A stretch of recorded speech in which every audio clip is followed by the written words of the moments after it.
Cathie Wood has been talking a lot about her $1,600 Tesla price target, and it wasn't until yesterday that I could wrap my head around her model and how to get there. I've been an FSD beta tester for a couple months now, and I can confidently say that she's probably wrong about her FSD profit thesis. But she'll end up being right about her price target because of another adjacent business model Tesla has been developing because of autonomy. And I'm not talking about Optimus, that'll take 5 years at least. Today I want to break down why her FSD thesis is flawed, and I also want to break down what this new AI business model for Tesla will be and how it's going to impact Tesla stock in the next, let's just say, 2-3 years. And that's what I think ultimately will take us north of $1,000 per share. In case you don't know who I am, my name is Alejandro and I build financial software for visualstocks.com. In this channel, I talk mostly about tech stocks that I find interesting at the moment. Now I want to direct your attention to a Cathie Wood interview that she did 3 days ago. In this interview, she breaks down Tesla's AI prospects. So let's just hear what she has to say and then we'll unpack everything after.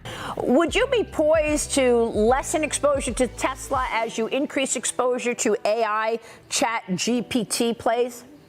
Well, actually, Tesla is one of the most profound AI companies out there.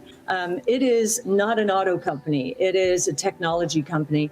And autonomous taxi platforms, we believe, are the biggest opportunity in the next 5 to 10 years out there around artificial intelligence. Autonomous is a SaaS model. Those gross margins will be in the 80% range.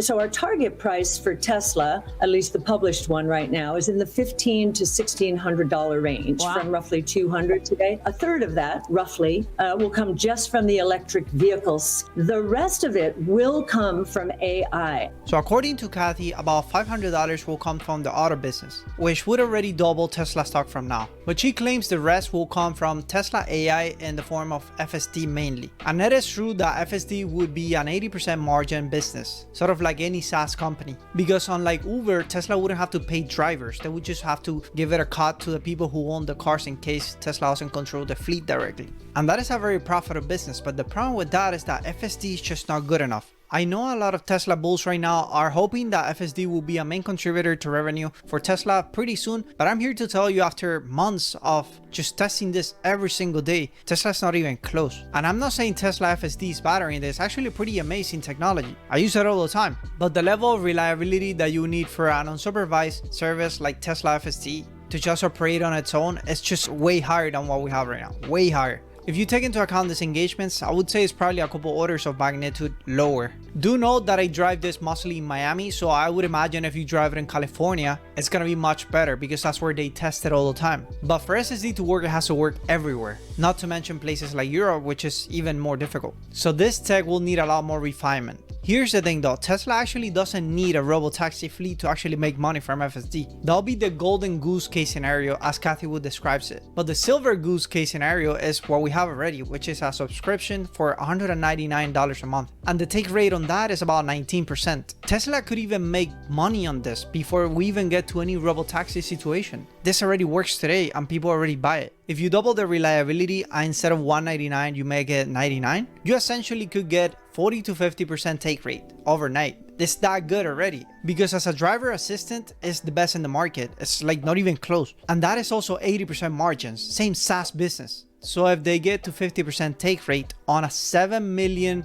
vehicle fleet, that comes down to about $4 billion in gross profit because we're talking 80 to 90% gross margins. At a 30 multiple, that would contribute $125 billion of market cap to Tesla already. If you assign it a bigger multiple, which I think that's what's gonna happen because Tesla even now trades at a higher multiple than 30, you get even higher. But this is not close to justify Cathie's valuation. But this is where things actually get interesting though. I was watching the All In podcast the other day and they were talking about the cost of running a ChatGPT query and how it compares to Google's cost of running just a regular search query on google.com. And I thought this was a fascinating conversation. I thought this was the missing piece. So let's watch that part real quick. Right now Google search costs them about, call it 2.5 cents per search to present the results. A recent estimate on running the GPT-3 model for ChatGPT is that each each result takes about 30 cents of compute. So it's about an order of magnitude higher cost to run that search result than it is to do it through a traditional search query. Today. Which makes today. That's right. And so now, why is it so expensive to run this ChatGPT servers? Well, the reason is all these advanced machine learning models have to be run and trained on special GPU clusters. And the most popular one right now is the NVIDIA A100. Depending on the configuration, 1 hour of compute power and one of those GPU clusters from NVIDIA will cost about $4. And ChatGPT requires about 29,000 of those and is scaling very rapidly. Now, I wonder if there was a certain EV maker who's been making a competing solution for about 4 or 5 years now. I think you know where I'm going with this. And this kind of AI applications will get more popular over time. We're already seeing this. Meaning that Tesla is now even more incentivized to make Dojo commercially viable and make it available to everybody, breaking NVIDIA's semi-monopoly in the process. And this was always the plan for Dojo from the beginning, as Dojo was initially a cost-cutting effort to actually limit the reliability of Tesla on NVIDIA services. The issue is everybody else is also reliant on NVIDIA and they're at their mercy for every single one of their training models or even running their servers. Do note that Azure, Google Cloud, and AWS will probably enter this space if not already. But none of these guys actually make their own GPU cluster, whereas Tesla has been working on their own for many years now.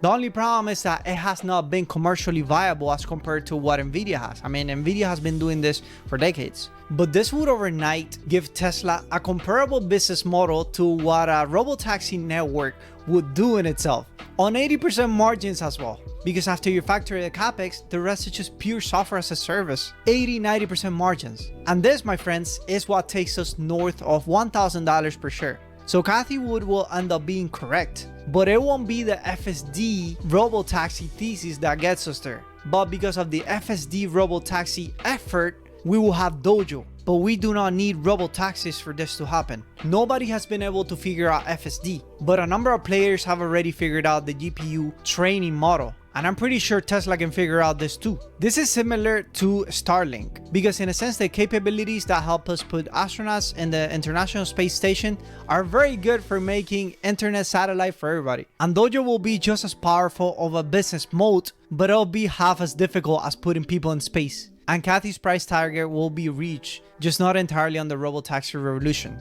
But yeah, anyway, tell me what you think about this, why I'm wrong, why I'm crazy. Any comments down below. If you found value in this video, you can check us out at visualstocks.com. Thank you very much for watching, and I'll see you next time.